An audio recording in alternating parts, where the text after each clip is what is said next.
Hi കൂട്ടുകാരെ, നമുക്കിന്നൊരു കഥ കേട്ടാലോ? എല്ലാവർക്കും കഥ ഇഷ്ടമല്ലേ?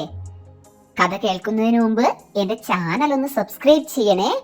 അപ്പൊ നമുക്ക് കഥ കേൾക്കാം. ഒരു ഗ്രാമത്തിൽ പ്രായമേറിയ മുത്തശ്ശി താമസിച്ചിരുന്നു. എന്നും വൈകുന്നേരം 2 കുടങ്ങളിലായി മുത്തശ്ശി കുളത്തിൽ നിന്ന് വെള്ളം ശേഖരിച്ച് വീട്ടിലേക്ക് യാത്രയാകും. പക്ഷേ 2 കുടങ്ങളിൽ ഒന്നിന് ഓട്ടയുണ്ടായിരുന്നു. വീട്ടിലെത്തുമ്പോൾ ഓട്ടക്കുടത്തിലെ വെള്ളം പാതിയായി കുറയും. ഏകദേശം 1 വർഷം കടന്നുപോയി. ഓട്ടക്കുടത്തിന് തന്നെ കുറിച്ചോർത്ത് നാണക്കേട് തോന്നി.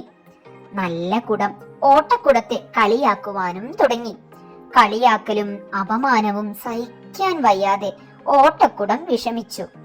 തന്നെ കൊണ്ട് ഒന്നിനും കൊള്ളില്ല എന്ന തോന്നൽ സ്വയം വെറുക്കുന്ന അവസ്ഥയിലേക്ക് ഓട്ടക്കുടത്തെ എത്തിച്ചു. അവസാനം സഹികെട്ട് ഓട്ടക്കുടം മുത്തശ്ശിയോട് പറഞ്ഞു, ആർക്കും വേണ്ടാത്ത എന്നെ നശിപ്പിച്ചു കളഞ്ഞേക്കൂ. മുത്തശ്ശി പുഞ്ചിരിച്ചു. എന്നിട്ട് പറഞ്ഞു, ഞാൻ നിന്നെ ചുമന്ന വശത്തേക്ക് ഒന്ന് നോക്കൂ. ഓട്ടക്കുടം അങ്ങോട്ട് നോക്കിയപ്പോൾ കണ്ട കാഴ്ച പൂത്തുലഞ്ഞു നിൽക്കുന്ന ചെടികളാണ്. മുത്തശ്ശി തുടർന്നു, നിനക്ക് ഓട്ടയുണ്ടെന്ന് എനിക്കറിയാമായിരുന്നു. അതറിഞ്ഞുകൊണ്ട് ഞാൻ നടപ്പുവഴിയിൽ നിന്റെ വശത്തായി ചെടികൾ നട്ടു. ആ സുന്ദരമായ പൂന്തോട്ടത്തിന് കാരണക്കാരൻ നീയാണ്.